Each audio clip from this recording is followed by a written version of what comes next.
All right, what is going on, folks? It's Parker Ainsworth here with another edition of the Midweek Mid-Range. I'm joined by Alex, who is a football and basketball writer at Billy Sports. Alex, how are we doing, bud? Pretty good today. Hump day, all day. Weekend coming up. Weekend coming up. Talk to us a little bit about, so you've been with Billy Sports a little while, but you're still kind of, I want to say, new-ish to the crew. Talk to a little bit with people about what you do. Yeah, so I write articles on the Billy main site, football, basketball article. And then I have my own podcast, Couchside Sports, which you can find anywhere you find your regular podcasts, where I talk about football and basketball there too, do predictions. And then starting this Friday, I'll be doing the Belly Up football too. So really excited for that. And the Belly Up football is a cool thing. So explain to people, this is a weekly show, all football, all the time. Walk us through that. Pretty much so. The hope, the bring on a lot of the Belly Up writers who maybe see on the podcast network and some of the other awesome shows that we have on the network that everybody should check out. 100%. And they're going to come on. They're going to talk about their articles that they've been writing about, and sort of to explain, some of the inside scoop is like we kind of talk about the league as a whole like that. There's a lot of people out there who are really team specific that know more information than I do, and a lot of other people do about specific teams. So just a fun time, talk football, talk about everybody's favorite teams and such, and hopefully have a good time too. So it's going to be awesome.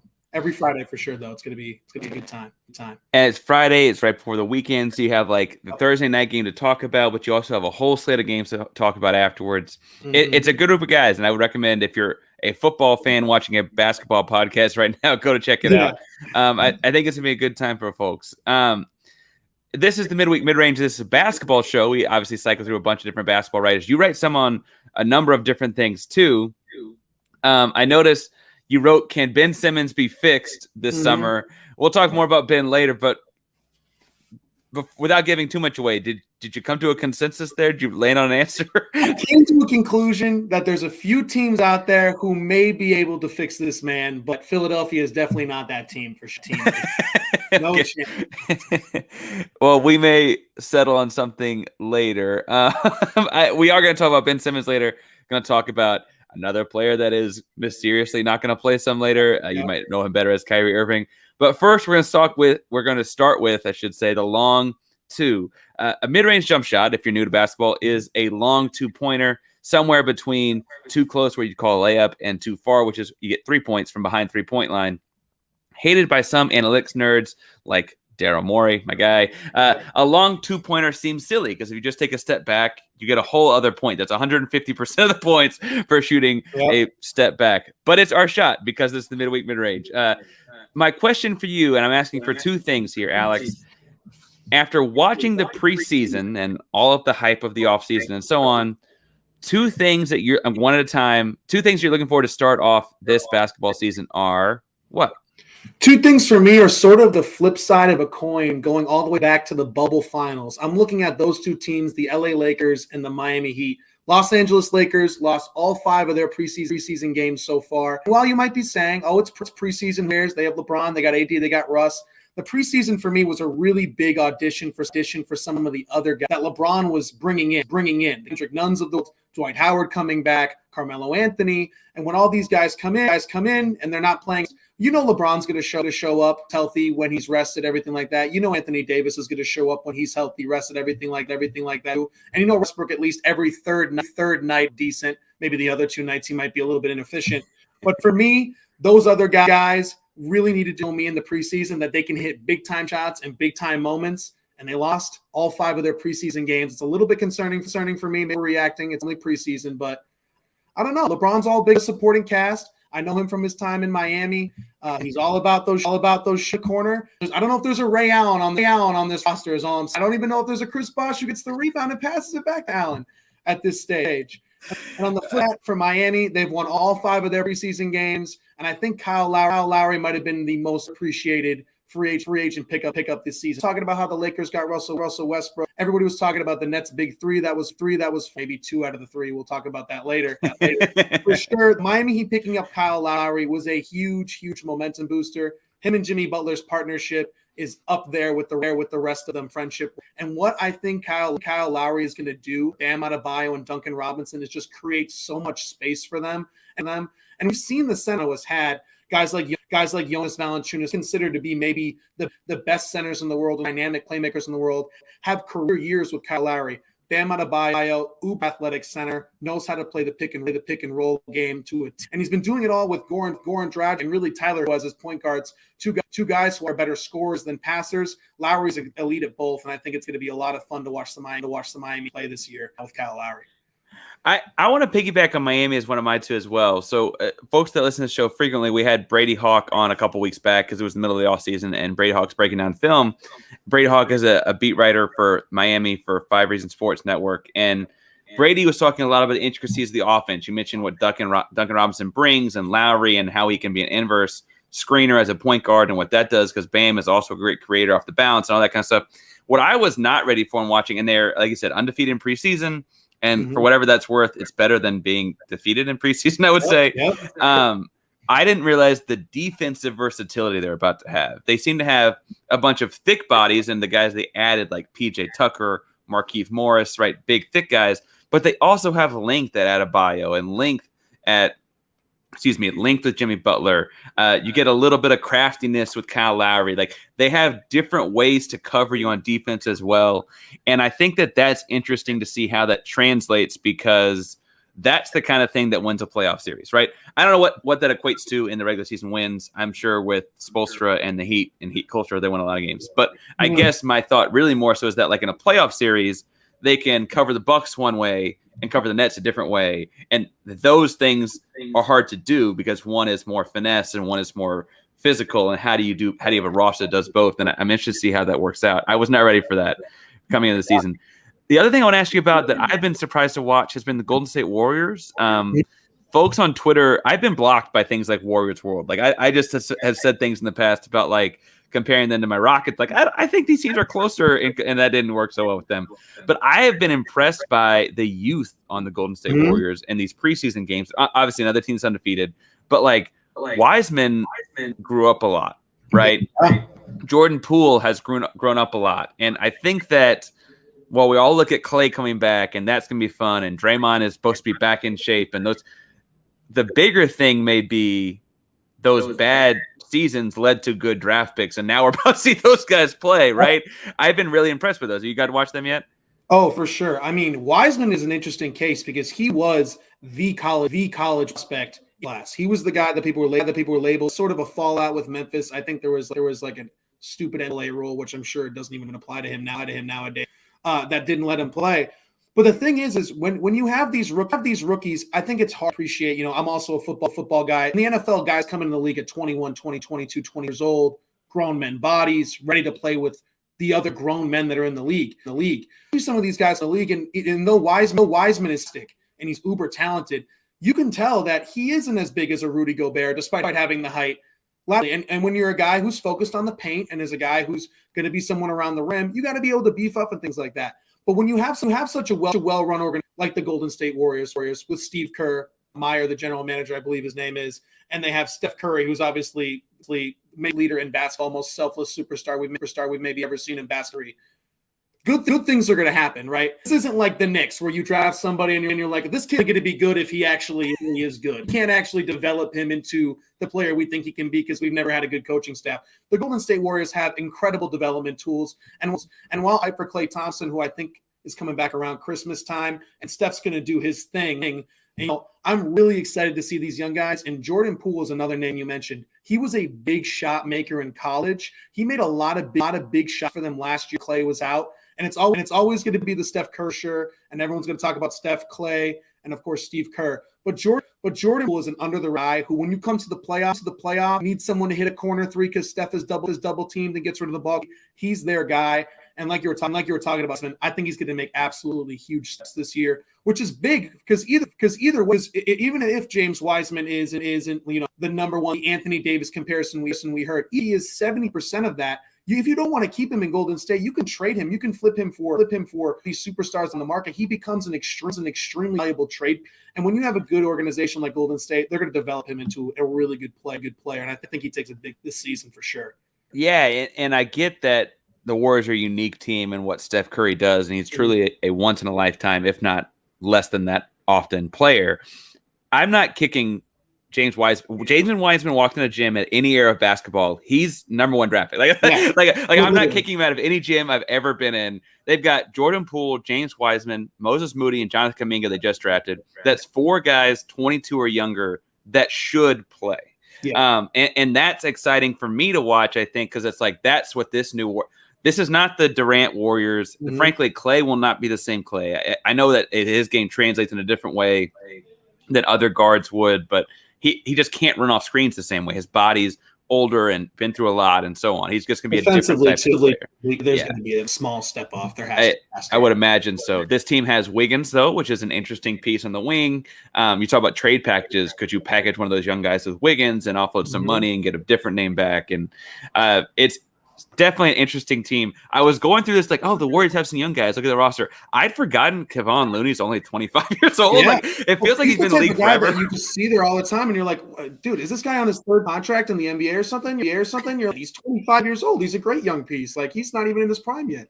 They're going to be really good, and frankly, it's going to be really annoying because they're going to be really good again. And it was really annoying the first time; they're really good. But that's the way that goes, and I'm excited to watch it because they're going to be different good, and it's going to be interesting to see. It will at least be different.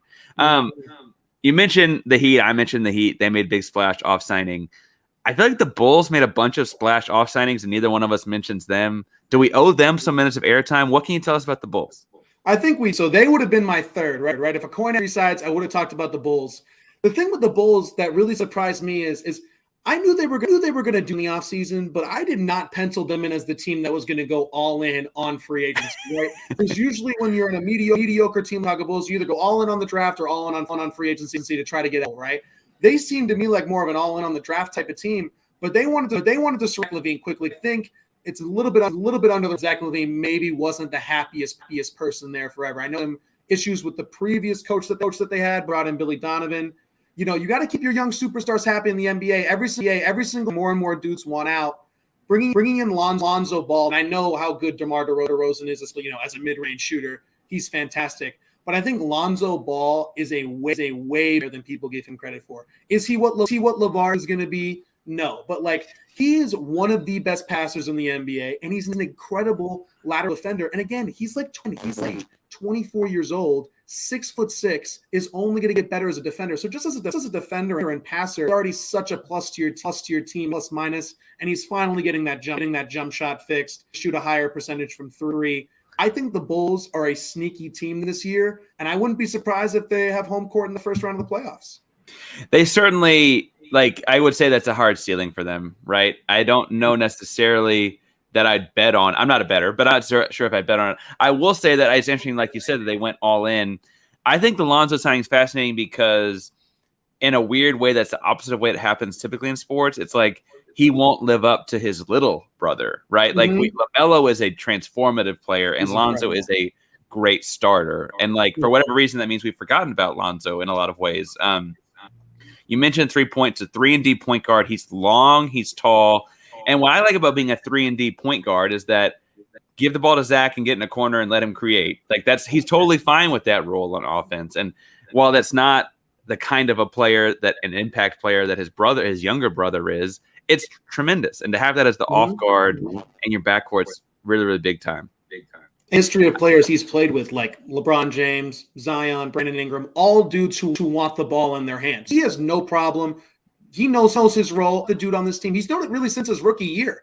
I mean, Magic said in the presser, your number's going to be up to this. But really from day one, even as rookie, he was looking to give the ball to Brandon Ingram. Some of the other years, Kyle Kuzma really benefited all in their rookie year. Here, he set up others for success, and maybe he's not going to drop 22-5 every single night. But if Lonzo Ball gave me 13, 14, 5 on good shooting efficiency and good defense with a steal a game, I mean, I'm feeling great about that contract in Chicago, especially when you have DeMar DeRozan, the center Valanciunas, or not Valanciunas. I'm blanking on his name.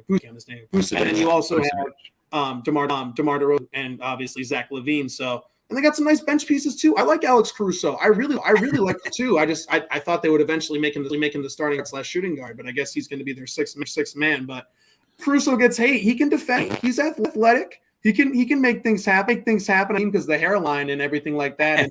And Bleacher Report gives me an alert about him every 30 seconds when he was playing Lakers. But hey, he's a player in this league.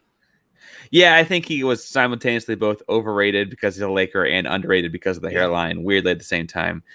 You mentioned they would have been your third team. I think my third team would have been Toronto, because they're weird. So the last time Toronto played in Toronto, they went to a championship celebration, right? And then 2020 happened, and the end of that season was wonky. And then in the bubble season, they had to play in Tampa, and it's like we forget that they have OG Anunoby, Pascal Siakam. They still got Coach Nick Nurse. Like, this is still a good franchise, and I guess I want to see what that looks like without Kyle Lowry. Bluntly, it's more intriguing than it is like exciting.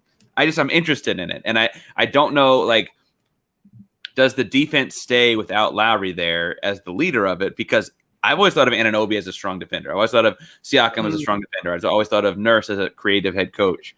And what does that do for them? Do you have any interest in what the Raptors are doing, or am I a little off base there? They're not the most exciting team in the world, but I am interested to see how Nick Nurse handles, because now the core of Toronto, which has been, the fans have all been around one of three players, right? Toronto, you're a Kyle Lowry fan, you're a Kawhi Leonard fan, you're a DeMar DeRozan fan. All those three guys are gone now. This is truly a new era of Raptor basketball. And this is an opportunity, in my opinion, for Nurse to really become the face of the franchise, even as a coach.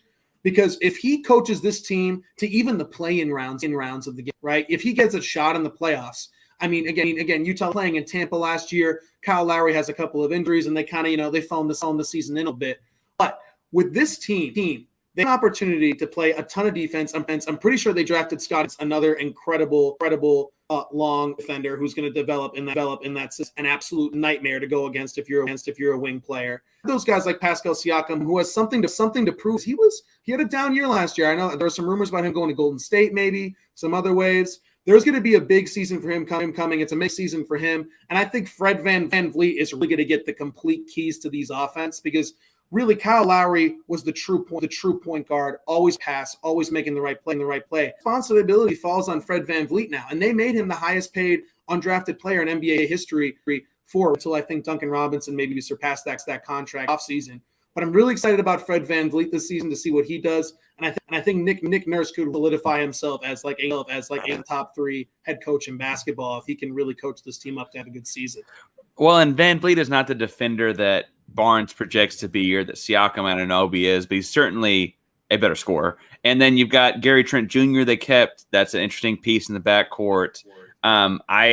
I think weirdly, I'm intrigued by you're currently in the Midwest, right? They signed Sam Decker, a Wisconsin legend. We'll see what that shakes out like. Like, he went overseas and played a little bit, and he's listed at, what is this, like 6'9"? He's big. If he's a big, long guy that can shoot, that's another big, long guy for them to run out there. Loves the wing defenders. He'll have 5 wing defenders out there if he could. and it's just intriguing to me. You're a Miami guy. They got Precious Achiuwa now. They've got. They drafted him, and I was like, here we go. Big athletic guy. They'll coach him up the defense. The Raps, similar cultures. They work hard. Their defense always talk about making the right play over, like, maybe the superstar play, things like that. So I'm really intrigued to see. And if the Raptors are as good as develop everybody as they have been with Pascal Siakam and Fred VanVleet, 2 guys who were supposed to be nobodies in this league, now earning close to max for their range, this team could be really, really, really good defensively, and this could get you in the playoffs in the Eastern Conference for sure. There's a lot of question marks in the playoffs in the East, and so I think they certainly could fill in for one. One team that is not a question mark for the playoffs in the East is going to transition me to our next team. We're talking a little about the Brooklyn Nets in Hot Tea Cold Brew. A Hot Tea Cold Brew is brought to you by Yeti's Coolers, Cups, and Koozies. Yeti's the go-to shop for keeping things hot or cold, just like this NBA story. Yeti is also based out of Austin, Texas. Check out the links and our social media handles for all your needs for tailgating, camping, and daily life. So my question here is, like, is this like hot tea, like something's brewing there, or cold brew, like it just sits there and it's just sitting in the fridge for a while? But hot tea or cold brew, Alex, Kyrie Irving will not play for the Nets this year. I mean, this is as hot as tea could get. I mean, you might have to double cup them, because, man, this is a crazy, crazy story.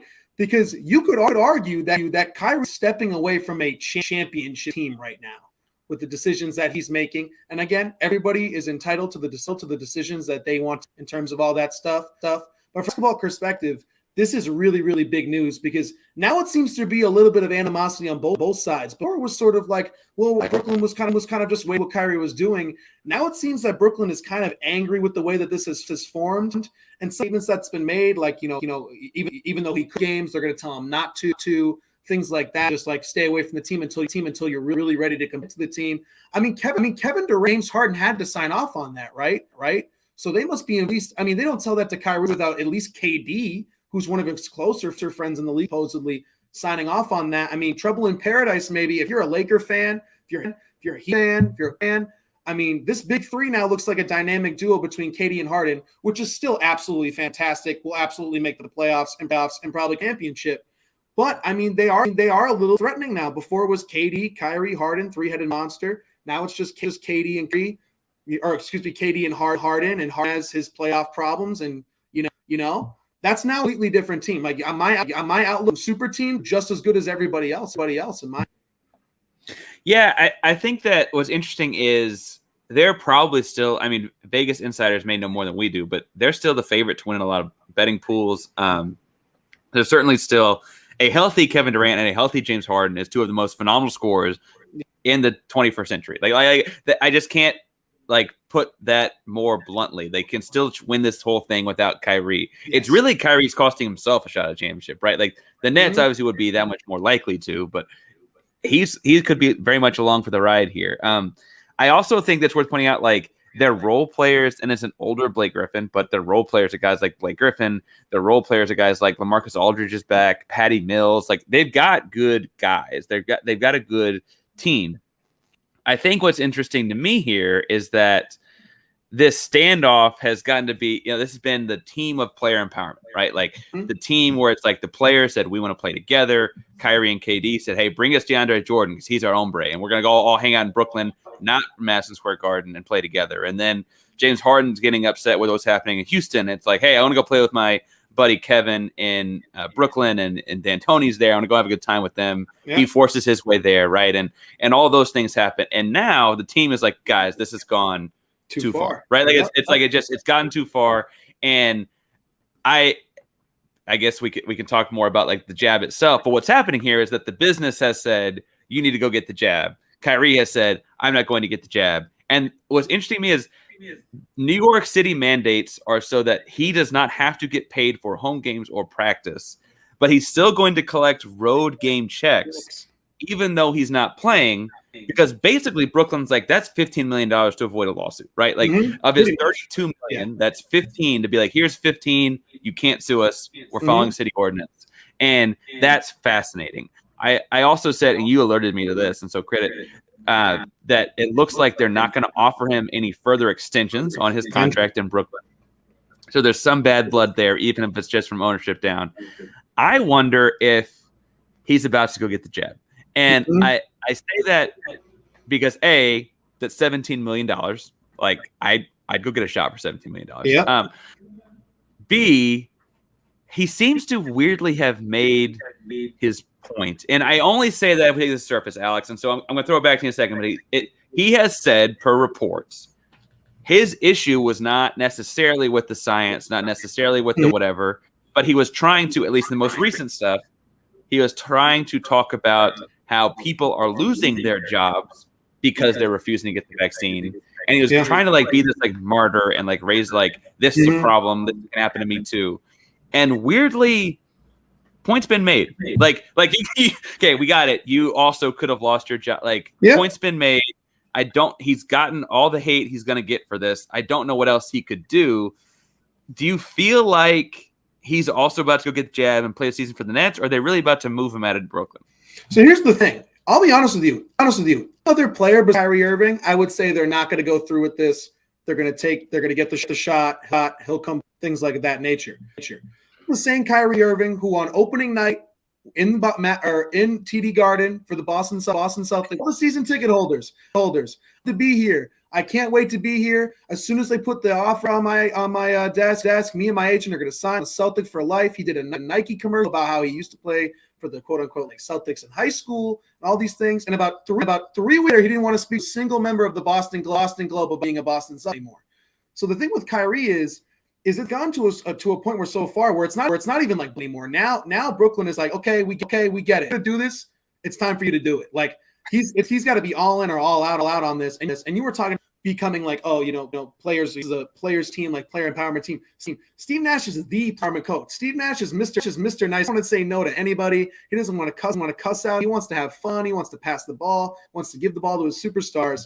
I personally believe that at the end of the day, a hard time believing Kyrie Irving is really going to step away from this because he's also grew up a Nets fan. Like there's so many outlining factors. He has proved his point.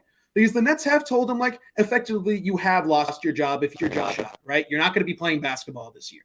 You're going to get paid, but you're going to get half your pay. And you're not going to be playing basketball and getting another contract from us. And honestly, I don't know who will give him a contract, right? Maybe the Knicks come around calm, but is Kyrie the Knicks? I don't know about that. And the Knicks doesn't solve the playing in New York problem. Like the city ordinance is part of this, right? There's still an issue there, right? And even for some of the other teams, are they going to want to deal with this? No matter what team he goes to, if he doesn't end up getting the shot, all he's going to be asked about is why he didn't get it. That's all it's going to be. It's never going to be a talk about his game. It's going to be that. You mentioned the sign, which I completely forgot about, to be honest with you. The Patty Mills signing looks absolutely huge, right?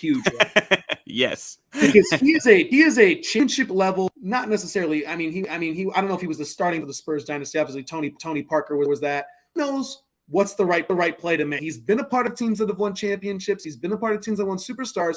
So to be honest with you, if you're Brooklyn, I don't blame them for saying, don't show us. We don't necessarily need you. Like you said, Harden and Kevin Durant as a partnership is still the best partnership in the NBA. I love LeBron and AD. I would still take KD and Harden. I mean, they are two flat out unguardable, essentially offensive aliens. You cannot Kevin Durant when he's hot, and you certainly cannot touch James Harden when he's hot either, right?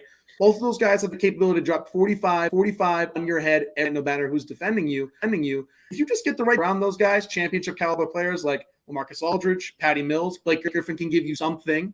Maybe not everything, but something. There's still real players on that team, and let's be real here. Kevin Durant was half a shoe size away from winning the NBA championship, right? His foot's not on the line. He sends the team that won it all home by himself. So I mean, it's going to be really interesting to see. I think Kyrie needs the Nets more than the Nets need Kyrie, and that's what the statement that the Nets were putting out was the past couple of days. I think for sure. And it's interesting too. So there's a lot of different things there too. First of all, I have to assume that Kyrie Irving had some backing from Durant. Durant is Kyrie's buddy, and that's how they got to Brooklyn together, right? And so I have to assume that Durant's like, man, Kyrie's being Kyrie. We'll figure it out, like because Kevin Durant has always been that I just care about hoops. Like he doesn't care about anything else, right? Because like frankly in San Francisco, where Andrew Wiggins has nowhere near a buddy with the same kind of cachet, Wiggins did end up buckling and getting a shot. That's the other city with the same kind of ordinance that was the same in an NBA market, I should say. The interesting thing here to me is and this is my own Rockets fandom, but James Harden is not necessarily Kyrie's bro, right? He likes Durant. Kyrie likes Durant, friend of my friend, but they're not, I don't know that they know each other that well, right? And then you've also got this idea that like last season was really the first time Harden has missed extensive time injured. And part of that's because he was upset in Houston and showed up out of shape. And then he pulled a hamstring because that's what you do when you're out of shape. And like those things happen, right? And so he also, Harden's 32, his clock's winding down. He's like, what? I came here to get, like, I can't imagine Harden's feelings are the same as Durant's. No. And I bluntly think that could be more in the way than whether or not Kyrie's actually on the floor. Because like we've said, they've got talent. They might not need him on the floor, but if there's some locker room issue about this as well, then we could have something more big come out of this. I would have a hard time if my teammate was trying to be a martyr like this. I like to think that I would try and hear them out on lots of things. I like to think that I would be like, listen, can we talk about this? What research can I show you? Those kinds of things. But if the answer was, no, I want to make a point, it's like, man, point's been made. I don't know, and man. especially of this, because this is not a team. This is not like Breeze Cavs. Got other goals in mind. We're still developing a team. Like, this ready to win now. And like you mentioned, Harden is 32, and the one thing he needs on his resume is a championship. I mean, I wouldn't surprise me if James Harden's the most mad at all of this. Like, no matter what happens with Kevin Durant in Brooklyn, his leg's set in stone. He's one of the greatest offensive players, one of the best dynasties ever in Golden State. He got everything to a T.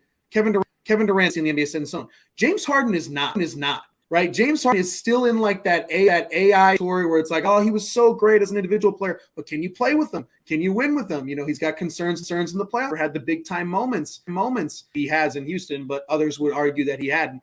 But the thing is, if you're James, you can play point guard. He had plenty of assists last year. If this goes out into the season, and if Kyrie get the shot, I don't know if it'll necessarily happen before the season. Maybe Kyrie takes a month into the season and is like, you know what? They're really being serious. I'm not going to be allowed to play. Okay, I'll finally get it. Maybe it's 2 months later. Maybe it's by the deadline, whatever it may be. You come back in that locker room. Satch has been having James Harden play point guard this whole time. Like, what does Kyrie do now? And at that point, Patty Mills have a pretty established role. At that point, do you even want the guy back if you're winning games and things like that? I've heard rumors that they've been maybe trying to shop him or trade him, but I've also heard rumors that if Kyrie was traded, he just flat out retire. So that was the weird thing, was he would flat out retire aspect. I know that Kyrie has always had bigger fish to fry. Or he certainly has thought he had bigger fish to fry than just basketball, right? He did his work with the indigenous tribes over the summer. And, you know, he's always talking about his theorizing. I don't mean to like validate flat earth things, but he's had his moments where he's looking at things deeper than just basketball, which is funny because his buddy's Durant, and Durant only apparently cares about basketball. Yeah. I can't imagine that he really would do it, but I guess, again, like you said earlier about something else, like he's the one guy that I can't necessarily put a thumb down on what he's going to do. One guy, if we're going to keep moving, because I don't know that we'll get to the bottom of Kyrie tonight. I don't know if one guy for our open container segment is probably not going to play in the city he's currently in, and that's Ben Simmons. So the open container, the theory is that once you pop the top, you can't stop. Just take the top off, put anything in or out. My open container question to you, because I don't know how many things there are here. Where does Ben Simmons end up? This is honestly the craziest. This is like here's the thing. Players ask out in the NBA all the time, right? This is nothing new. Guy's unhappy, wants to get moved. It's a special circumstance because I don't even think Ben Simmons is good enough for what he's doing right now. Because the problem with Philadelphia is straight up, in my opinion, work ethic problem. Come in the gym, learn how to hit a 15-footer, my guy. Like, that's what you got to do. You got to come in. You want you to shoot a three. Plenty of guys do it. They're not asking Ben Simmons to do something crazy. Brook Lopez won for the Los Angeles Lakers. All started shooting, or no, was it for the Lakers? There was one season where Brook Lopez couldn't hit a three. He came in the next something from 95 feet out. So Brook Lopez can do it. Simmons can do it. And when you're looking at Philadelphia market too, it's a market where the standards are pretty high. Like, you got to be able to meet those. But the fascinating thing to me is that came out so strong on this. He wasn't speaking to teammates. He wasn't talking to coaches. His agent, he actually said, "Speak to my agent, man." Like, that's essentially what he said, right? You want to talk to me? Talk to my agent. And then all of a sudden, out of nowhere, he was like, "Oh crap! I'm like, does he need to come back? Like, why? All of a sudden, on a random, what was it? Tuesday at 11:00 at night. Ben Simmons decided, you know what? I got to go back and go to Philadelphia, because there's no chance he plays for that team because he's burnt the bridge. And I think Doc Rivers sort of off with when the season ended, and you win with a championship with Ben Simmons as a point guard. And Doc Rivers probably should have said absolutely, and instead he told the truth, which is no, we can't. Right? At least in this roster. I think Ben Simmons can still be a good player, just not in Philadelphia. But the way that he has gone about this, going so strong about it, no, I'm not playing here ever again, speak to my agent, to all of a sudden do a complete 180, I just want to change. I wonder if it's because someone told him your value's too low right now. We need to remember, like, we need to watch you play and remember what you were, because I don't necessarily think he's a doomed basketball player. I do think we've played out this Philadelphia thing with Joel Embiid. And I also don't just generally like the idea of like, well, he has to play with a big man that can shoot, because I just think that limits who, frankly, what kind of offenses you're running. I think that as I look at him, it's hard to remember that he's like a defensive player of the year candidate year in, year out. He's 6'10", he's a giant, he's 25 years old. Like there's all these things. that are working in. I thought it was interesting that today a Bleacher Report writer by the name of Jake Fisher reported a handful of teams interested potentially in trading for him, he said remained in trade talks. And so whichever side that is, Cleveland, Detroit, Houston, Indiana, Minnesota, Portland, Sacramento, San Antonio, Toronto. The majority of those are young building teams. Yep. And what I think is interesting there is, I know that he's 25. I think of Ben Simmons as a win now player, right? You're going kind of all in right now because, frankly, he's made very clear. He said over the summer it was through Rich Paul, I guess, but that he wanted to be on the West Coast. You probably don't have more than a contract with him.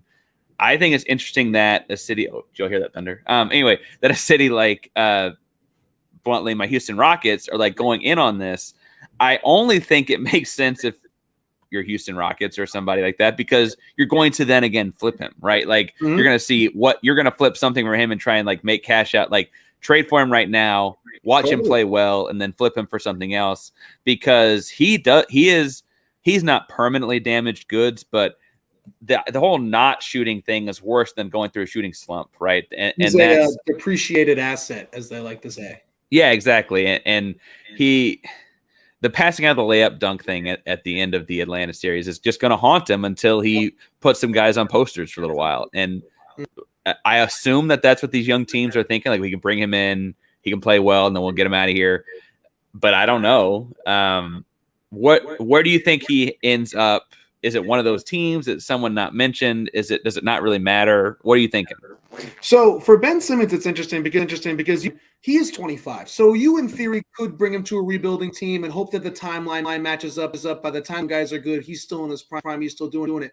But he's a win-now player strictly, even just based off of his defense. He is an incredible defender. He is absolutely huge. He is LeBron James is his body. So when you have that caliber of a defense, all these teams who are just missing a wing defender, off Portland, right? Super intrigued. The one win now team that makes sense to me, because Damian Lillard is going to ask out next year if they do anything this year. Because Damian Lillard, who's been the poster child for loyalty, is starting to realize that he's not going to win anything there. Right, it's getting to realize that his legacy is not going to be right. The NBA is that sport that if you don't have a ring, your legacy is ultimately changed. Right. In football, if you don't get a ring, Dan Marino considered one of the best ever, right? Oh, he never got a ring. That's sad. We feel bad for him. It's awesome. But in basketball, when you get a ring, you're almost blamed.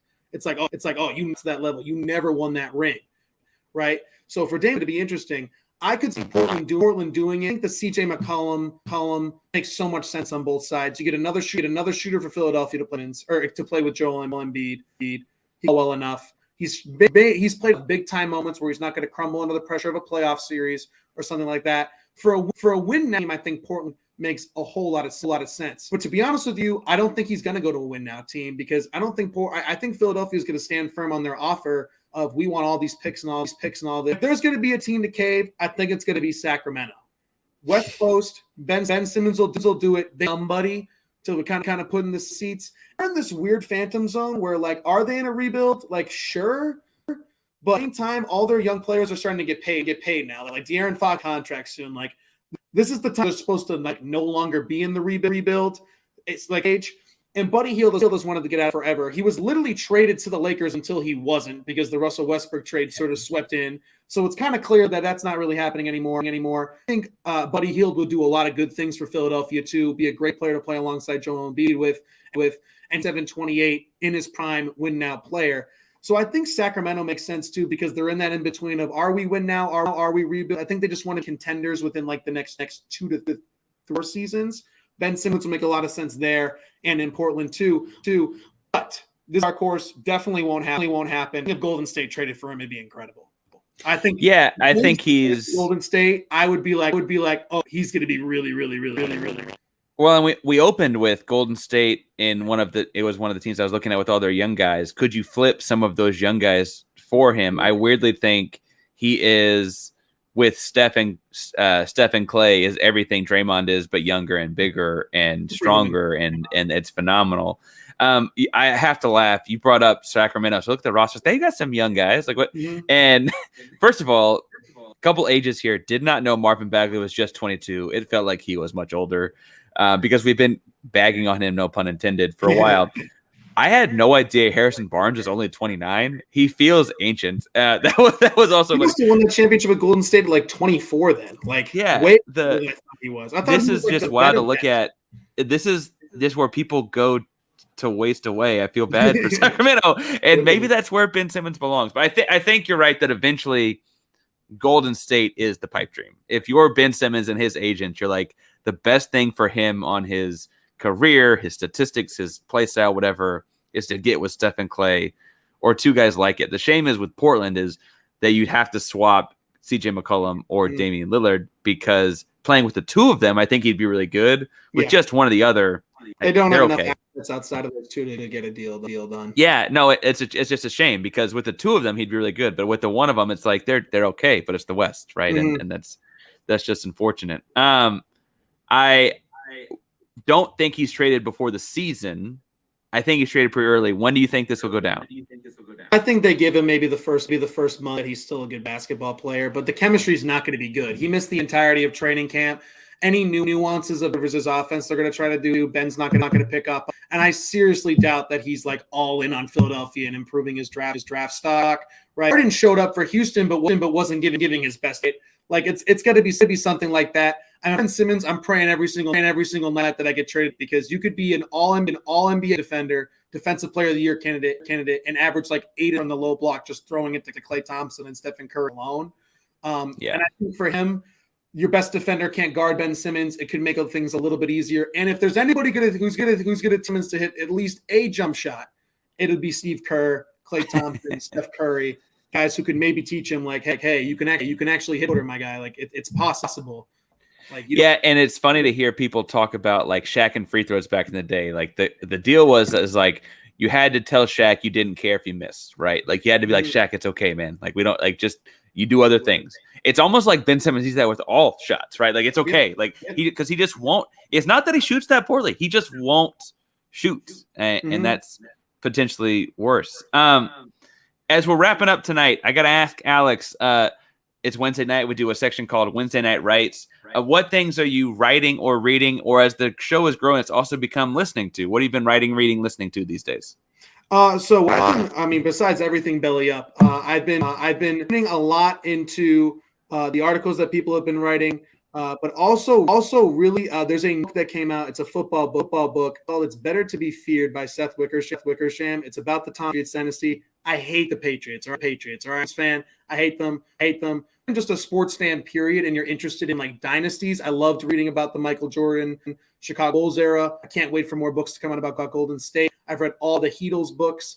How dynasties operate and how they stay together. Fascinating. And if you really enjoyed 10-part docuseries about Michael Jordan, that book's fantastic. It's about Tom Brady, Bill Belichick, all of those things. That's what I've been reading. Besides all the fantastic content at Belly Up, that's what I've been reading.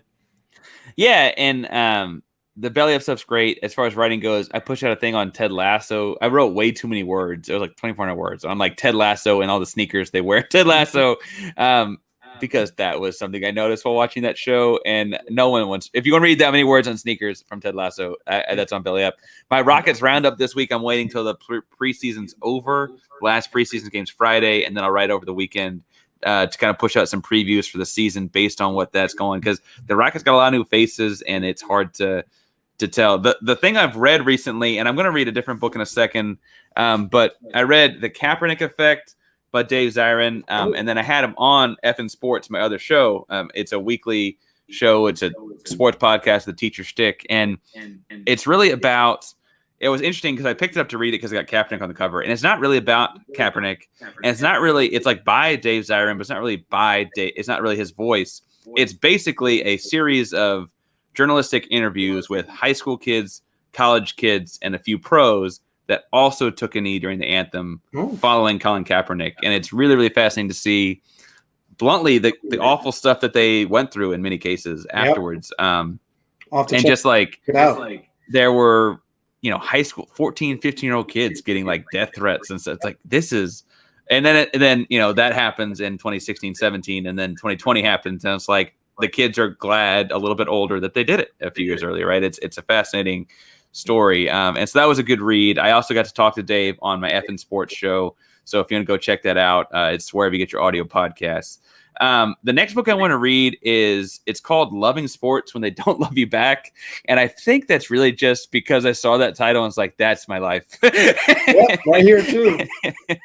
And so that's, I think, the next book I'm going to pick up to read on sports. And then Shea Serrano's got a book coming out later this month, and I'm sure it's about hip hop, not sports, but I'm sure I'll pick that up. The last segment is called Buzzer Beater. Buzzer Beater is you got 24 seconds to get off a take. Buzzer Beater, NBA shot clock is 24 seconds. Alex, do you have any last second? I guess I don't know how much you prepared for this, but do you have any takes you're trying to get off in 24 seconds? I got one really hot basketball take, and I might be a little biased. I'm a Miami Heat fan. They're winning the championship this year. This team can play they're built to beat Brooklyn. Pat watched the playoffs. He saw the Milwaukee Bucks beat the crap out of them physically. He got a bunch of wingers, and with Kyrie, I think the Miami Heat with anybody, Kyle Lowry is going to be awesome. I think the Heat win the championship. You came in a little under time. Well done. I like the Heat a lot, and so we'll see how it goes. We've talked about them ad nauseum at the start. Yeah. I'm going to start mine in 3, 2. All right, as we've been talking, the Chicago Sky have been beating the Phoenix Mercury. It's a 5-point game in the third quarter. In the WNBA, you've got Candace Parker playing for her hometown Chicago, coming back to win a championship for the city of Chicago. It's one of the great sports stories of the year. It looks like they may really be about to do this. Candace Parker has been a baller for a decade. Like you can go back and watch her winning dunk contests in high school. Go watch Candace Parker play. That's my timer. Go watch the Chicago Sky. I appreciate people that watch this, but I'm hoping people are going out there and watching Candace Parker and Diana Taurasi. Like, what else could you ask for? Like that's WNBA period. More people. Yeah, it's been a fun season so far. Tell us, Alex, where can people find you? Both in content and online? Where are you at these days? I'm mostly active on Twitter, which you can at AMAS on sports, and then I have my own show, Couchside Sports, like I mentioned at the beginning of the episode, and the Belly Up Footing on Friday too. So that's where you can mainly find me for sure. Yeah. And the Belly Up Football Show is a fun thing. They're starting up for the rest of the football season. I'm sure it'll continue in some shape, form, or fashion throughout the offseason, whether it's OTAs and draft and that kind of stuff. We'll see. So people go check that out and find Alex on Twitter. It's at @AMaceOnSports. Obviously, myself is, as always, I'm at Ainsworth, PAINSWRTH 512 on Twitter and Instagram. This show is available on Twitter and Instagram as well. It's at Midweek Midrange, all one word. Obviously, if you're watching this, you found us, but we're also on YouTube, the Midweek Midrange. Please like, subscribe, and do all the good things to help out the show. And as always, thank you, Alex, and thank you all for pulling up. Take care, everybody.